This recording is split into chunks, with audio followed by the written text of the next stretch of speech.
Hey, welcome back to Behind the Gauze. I'm Shakaya Monet, and today I have a very special guest.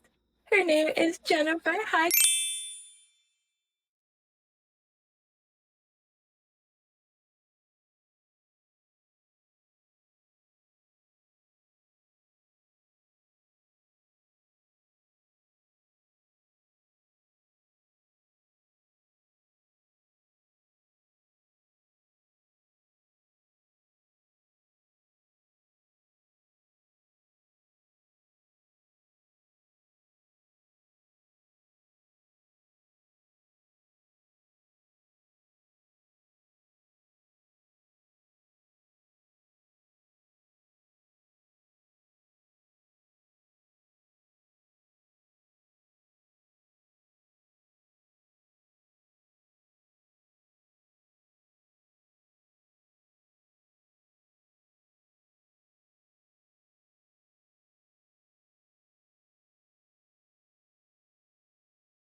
was like a concerted effort, right? It was always just so, I felt sort of haphazard.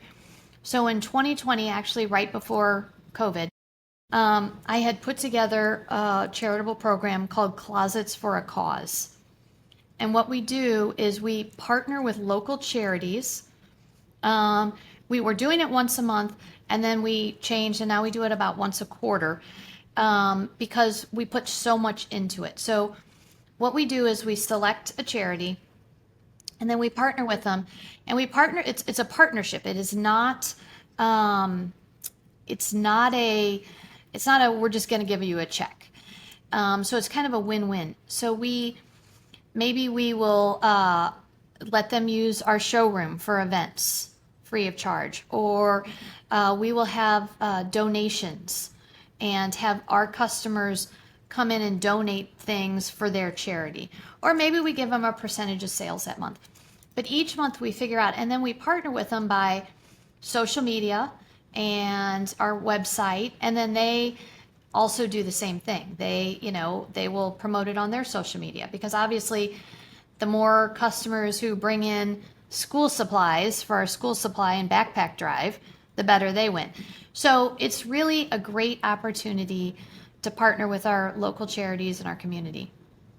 My gosh, that's so amazing. And where do you find the time? Because running a business and then being so charitable, and again, like, why is it important to you to give back? I think you kind of touched on it, but Well, it's important to me because I don't think I would be here today in my business if it wasn't for the community. St. Louis, and I'm sure many cities, but I only know about St. Louis, is very, very. Um, St. Louis likes to support St. Louis. They love to support locally owned businesses. And the community has supported me since day one. So I feel like being able to give back has been it's been one of my missions is always being able to do that in some form or another. And a lot of small businesses say, well, I can't afford to just donate to charity. Well, think outside the box, right? Come up with a way. Like this winter, St. Louis had a really, really cold winter. I mean, it was brutal for a long time. And the St. Louis homeless population and the homeless shelters were struggling. They just didn't have enough. And I was like, wait a minute. I have a database of 55,000 people who all have closets full of coats, hats, gloves, and blankets that they're probably not even wearing anymore, right?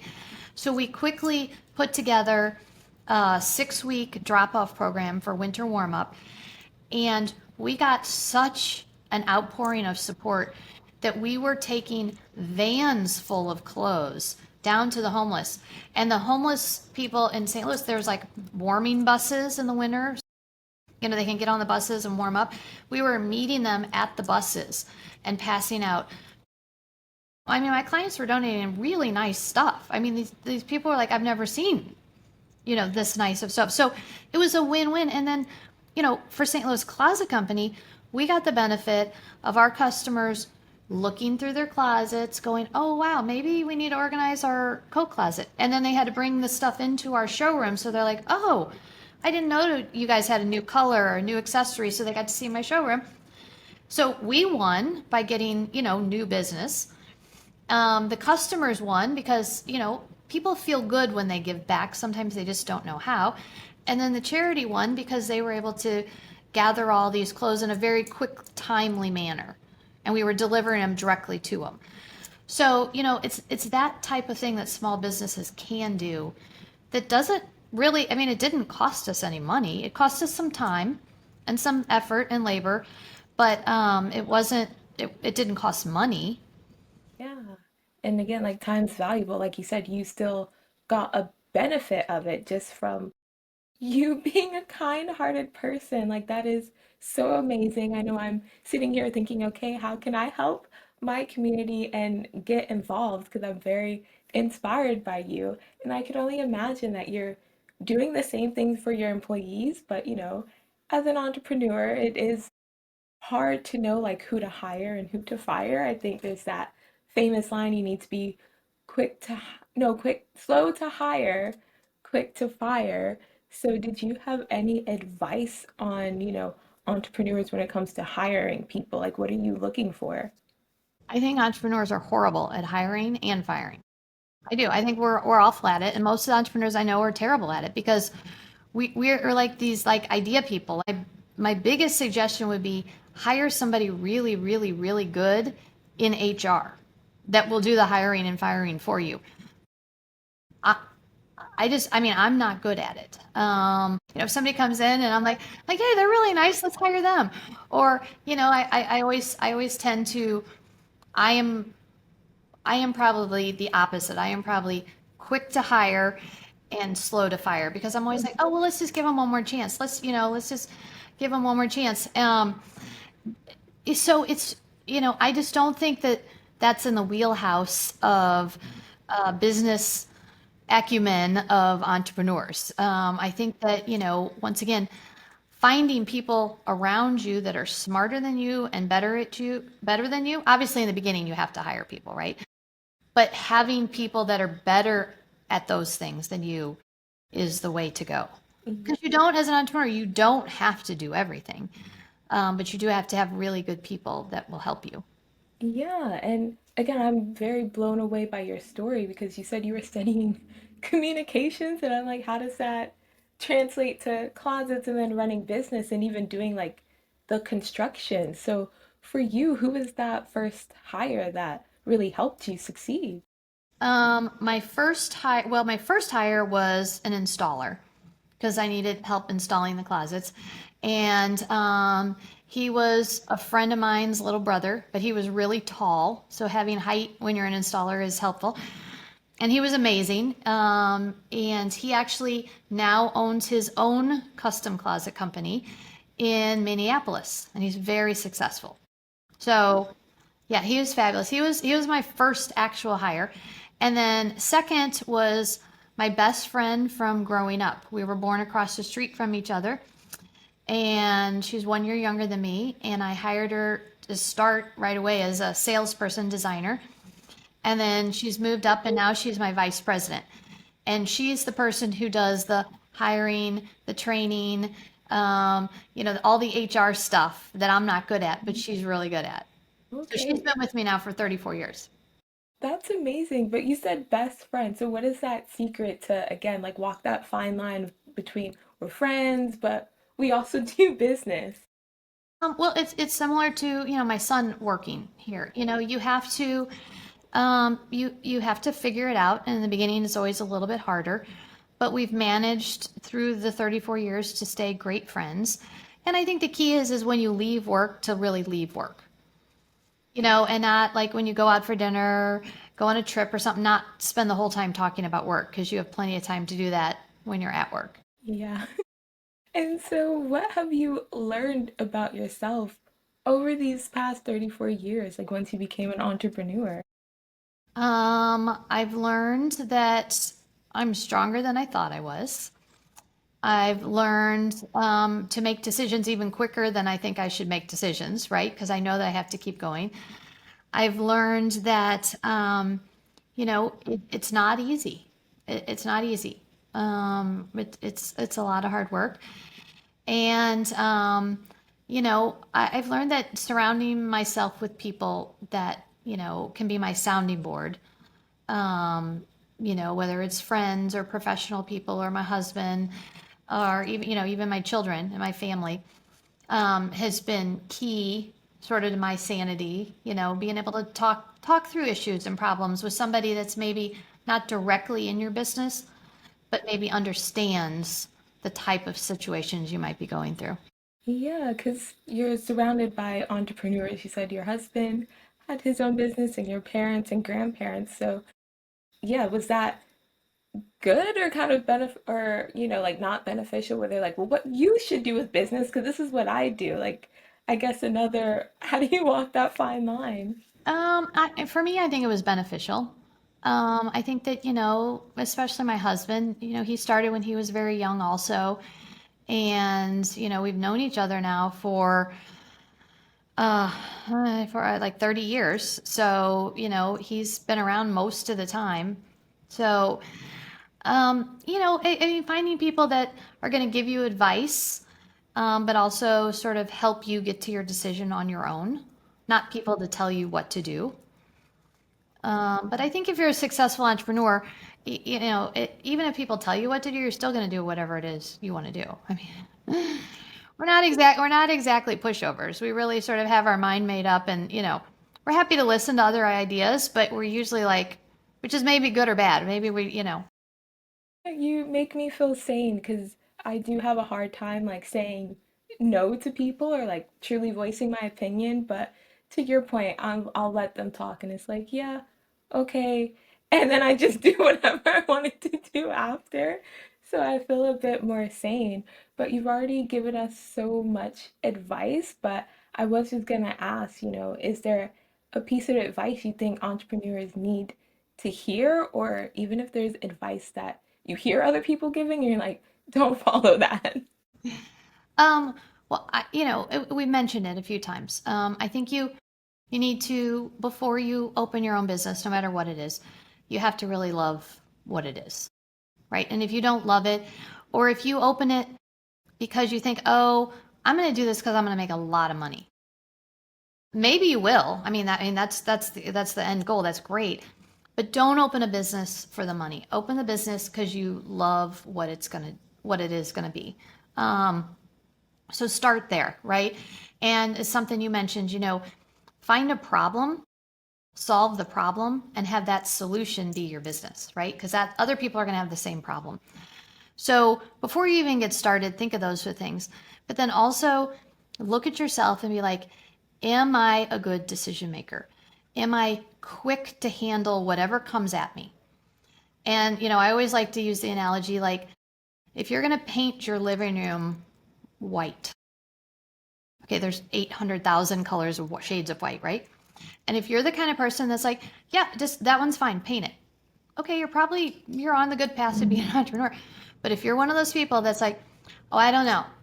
I don't know, we'll paint this one. We'll paint this one. I don't know. And a month later you're still deciding which color white to paint your walls, you're probably not going to be a good entrepreneur. Because you know what? It's a can of paint. Paint the damn wall, and if you don't like it, paint it again. It's not that big of a deal, but move forward. And I see people literally freeze over what color to paint a wall. They will freeze and they will, I just can't make that decision. I'm not sure. And I'm like, paint the wall.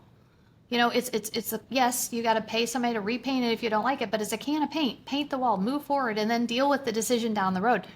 Don't hold up everything else. Don't hold up, buying furniture, buying a rug, hanging a light fixture, hanging your pictures on the wall because you can't Yeah. pick a color of paint. So make sure that before you get into this, that you can make a decision. Mm, I love that. And I know I had a boss tell me like there's no mistake you can make that we can't fix. And I try to put that in my everyday life. It's like, look, if that was the wrong decision, we'll make another one to fix it. So thank you. And now, because we're wrapping up, I love to manifest. Like, again, you've had so much success over the past 34 years. Is there anything else that you want to see from your business, like in the next 5 years? Well, I would love to write a book. And I don't know if it's going to be about business or organization or my life or funny things that have happened through the years of owning a business. I think that would be exciting.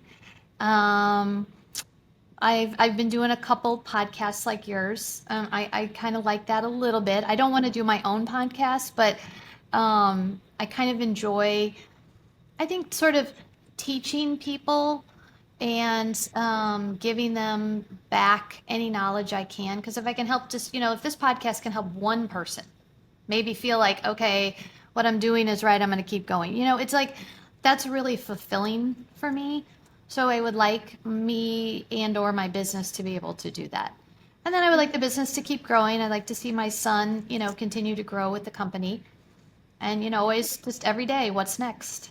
What's next? Well, you've definitely helped one person with this podcast, me, myself, and I. So thank you so much. And yes, I definitely want you to write a book. I don't care what it's about. I know it's gonna be amazing. And then the last question that I ask all my guests is, if you were to lose your voice tomorrow, what's the last thing you want the world to hear from you or something you think the world needs to hear? Well, I think the world needs to hear that being organized, whether it's with a custom closet or just organized in life, will help you with everything else you do. It helps you with, uh, clarity. It helps with anxiety. It helps with stress reduction. I mean, you can find things. Your mental health right now is, I think, it's at such an extreme. And we live in a world with too much stuff. We have, just physical clutter. We have digital clutter. We have just noise and news coming at us 24/7. The clutter, clutter, clutter. And getting organized, decluttering your life in whatever way it is, whether it's one drawer in your kitchen or your closet or your phone or your desktop or whatever it is, it will help you so much. It'll save time, it will reduce stress, it'll make you a happier person. And I really, really believe in that. I believe that organization in all of these areas is important. That's so true. Thank you. Now I need to go clean my house. Cause you're a glass boss.